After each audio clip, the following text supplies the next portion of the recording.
Well, let's get straight into the discussion for this evening. We continue the discussion. It's the second hour now that we're having, of course, different feedback. And the point here is really to try and get as many ideas around what exactly are the expectations of South Africans now that we've cast our ballots. But behind the backdrop of this election, of course, as voting gets to a close in 2 hours' time, is an economy that is in turmoil. Young people have become disillusioned because of the growing rate of unemployment.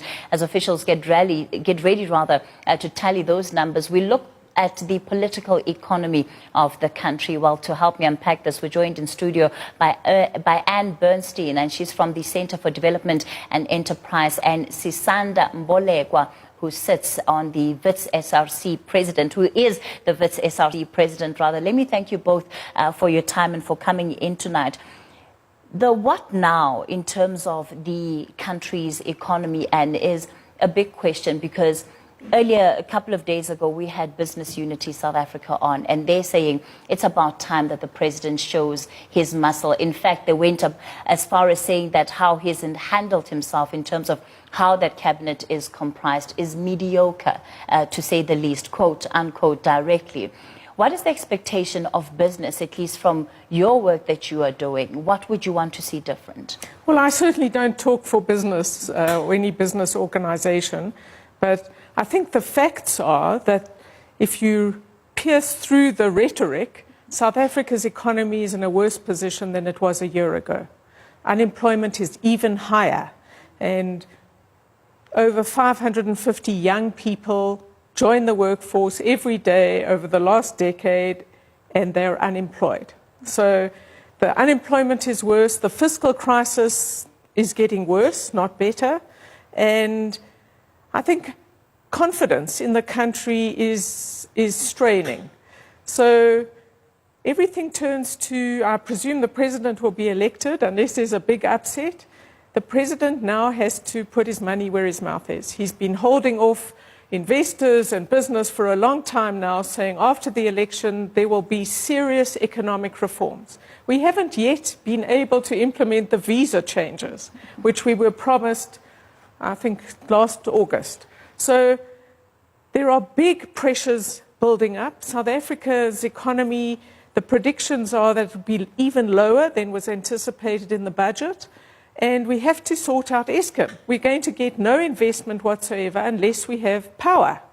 And you know, there are these jokes going around on how soon after the election will the power go off. I don't know. But power is absolutely vital, and some tough decisions have to be made. So we need a new narrative on the economy. More of the same is not going to do it. But is it surprising that we are in this position, especially when you go back even to pre-Nasrec and the ticket on which President Ramaphosa was campaigning? It wasn't just a new dawn, but also the promise that all of the investment that has not been taking place and the bad governance was because Jacob Zuma was in charge. So is it surprising to you that we are having this conversation, and yet we've had Ramaphosa in the presidency for over a year now? Look, I think one has to be realistic.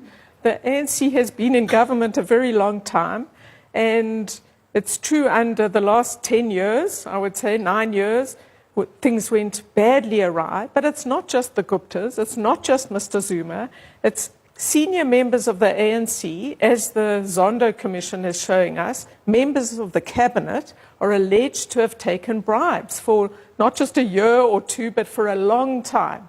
So we haven't had people actually governing the country in the national interest for a very long time. Now, you have to say that the president has had about 15 months or so. He has started to take action on state capture. I would prefer it to be a lot faster. I would like somebody senior to be charged and, if found guilty, in jail as soon as possible. So this is taking a long time, but progress is being made. But on the economy, we're in fact going backwards rather than forwards. You cannot expect investment if property rights are uncertain. We should be bringing in skilled immigrants as fast as possible, because even with the economy at 1.2% growth, we're desperately short of skilled people, and the pipeline is not sufficient. So there are things that could be done quite quickly, and they're going to have to be done very soon after the election if South Africa is to turn the corner rather than continue to slide. One of the things that is happening, especially when we look at some of the reports by the World Economic Forum or even the World Bank, is that they're pointing us to young people in South Africa. And the Statistician General described it as the demographic time bomb, that is the youth bulge, and the fact that so many of young people remain unemployed and uninvolved in the economy. How do you think that government needs to go about creating young opportunities for young people? I think it all rests in policy change and policy making. The biggest barrier for young people, especially graduates, to access the world of work and employment remains work experience. How is it that I'm told I cannot get a job because I have no work experience, but at the same time I need work experience to get a job? So I think once the government puts policies in place that allow and enable young people to access the world of work, then we should reduce the number of unemployment in this country by a large figure. Do you think that that's an easy place to start an easy place for government to start, Anne? Look, you have to accept that an economy that isn't growing is shrinking jobs, not expanding jobs. And that's the real tragedy of where South Africa is at now. Until 2014, we actually didn't have a graduate unemployment problem because we were desperate for skilled people, and people who actually had a degree were getting employed. So when I say the economy is in big trouble, there are enormous consequences from that. We can't just say, gee, we need growth, but in the meanwhile, we want jobs. It doesn't work that way. You have to get investment. You have to get employers feeling they can expand their factory or their business or their firm. You can need new people saying, gee, there are opportunities, I'll start a new firm, and then you get lots more jobs starting. So I think it's a terrible situation if you're a person who's worked really hard and sacrificed to get a degree, and there are no jobs. And even just getting that degree, of course, would have been through struggle and turmoil. And just recently we saw, of course, the issue of the fees being addressed in terms of allowing young people to go to school, and government saying that they'll foot at least part of that bill. It's a dire picture that Anne is painting for us tonight. I wonder, as a young person who is still in school, how does that sit with you? I think it's a two-way street or a two-way conversation. If the government is to respond to the call made by the generation of fees must fall and create access to institutions of higher learning by making NSFAS a grant now and not a loan, that means more young people are able to access the system and access an education. But at the same time, once they have that education, what does the future look like for them? You can't tell me that someone needs to labor through varsity, labor through 4 years of studying and suffering as a student, only for them to go and sit at home with that Bachelor of Accounting degree. So I think there needs to be a real conversation made around, we are putting these young people into the system, but what is to become of them afterwards? And of course, the other issue is, while these conversations are taking place and these policies are being implemented, technology is moving and it is not waiting for our economies to catch up. So when we then talk about the fact that almost 40% of South Africa's jobs can be mechanized, what is the opportunity lost there, or the opportunity cost, rather, of that, Anne? Well, I think we've got to be very careful not to believe all the hype. Yes, technology is moving apace, and South Africa needs to catch up at the top end of our economy, and all of us, from me to students, have to get more adept at the technology. But the vast majority of South Africa's poor people are people who either don't have a matric or they've just got only a matric, and they are unemployed in massive numbers. So what we have to do is we have to look at how our economy starts to grow much, much faster and in much more labor-intensive ways, so that we can have jobs for people who, through no fault of their own generally, have come through a terrible schooling system or not finished schooling, and we need jobs for those sorts of people. We need more factories. We need light manufacturing, which is how Asian countries have absorbed large numbers of people, not forever, but as their first job. So we also need to, that's why the visa issue is so important. Tourism is an area that you could grow fast, and it provides lots of low-skilled jobs. So South Africa has a challenge with university graduates who are going to get angrier and angrier because there are no jobs for them. And this is the future, and it's a terrible way to start your career. But there are large numbers of other people as well who haven't had the chance to go to university or to finish matric. There's some 8 million young people aged 15 to 34 who are not in employment, training, or education. And we offer them nothing.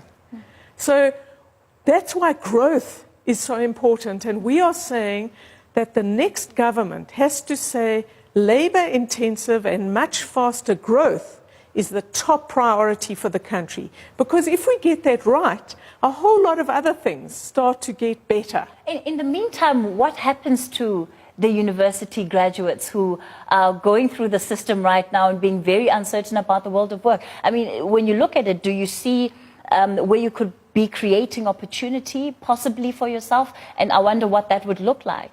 I think for me, beyond just being a student, I'm a social justice activist as well. So I'm very much uncomfortable with the idea that we are at university and yes, we are learning these degrees, but at the same time, we need to equip ourselves with the necessary skills in order to cope in the digital world.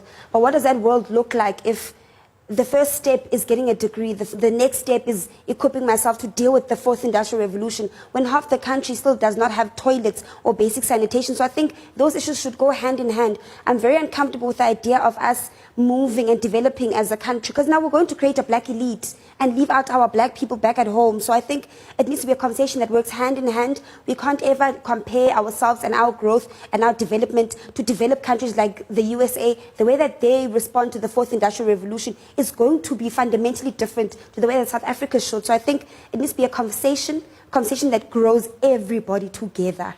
How should young people be looking at where the economy is today and thinking about innovative and creative ways to create pockets of opportunity, if those even exist, with the way that things are set up currently?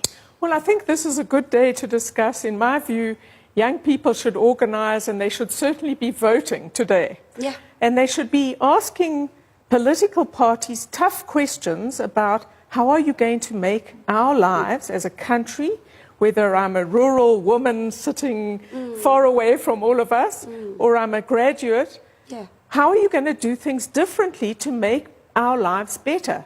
And so we've released a series of documents saying, ask tough questions, demand answers of political parties before you vote.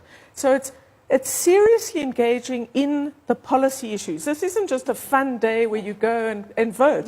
You're discussing, we're deciding the future of South Africa, and a country that is in terrible trouble on so many fronts, and yet with so much potential. How you vote really matters. So young people should, if you haven't voted, you should go and vote now, please. You still have about an hour and 20 minutes to do that. But think hard about how you vote and how it affects the prospects for growth and employment and much better education, never mind anything else. We have many young people, and we've profiled some of them on the channel, that have simply rejected the system because they feel it means nothing to them. This democracy is simply not working for them. And at the end of the day, whichever government comes into office tomorrow, which, the way that things are going, most likely will be the ANC, unless there is a major upset, as you said earlier. How those people still need to be served by the government. And so what role then can they be playing in terms of asking those questions and having that accountability mechanism? Because there is a gap in terms of access. People don't necessarily always know where to go to say, if I'm unemployed and I have ideas, I'm not sure about where to go. If you ever have to go through the DTI process, or you're setting up a small enterprise, you're setting up a small company, it's terribly difficult and complicated to get through the process. Look, we need to be ruthlessly honest. In a country with millions and millions of young people who are unemployed, there are very few of them who are going to be entrepreneurs. Not in any society, especially if you've come through a terrible education and nobody in your community works. You don't know very much. So I think it's a betrayal of young people to look at those people and say, you must start your own firm. You're setting them up for failure. What What we have to do as a society is recognize where we are. We need an honest diagnosis of how bad things are. Not because I'm a pessimist, but because unless we can agree on why we're in such a bad state, we keep coming up with the wrong ideas of what people must do. We must stop talking about little projects that help small groups of people when we've got millions and millions of people who need jobs. And the only way to have a chance to start taking big bites into those big numbers is if we get the economy going and in a more labor-intensive way than it's been in the past. I'm going to continue your thoughts and I'll allow you also, Susanda, to finish your thoughts on this particular conversation. We have to take a quick break, so do stay with News at Prime. Our conversation continues after this.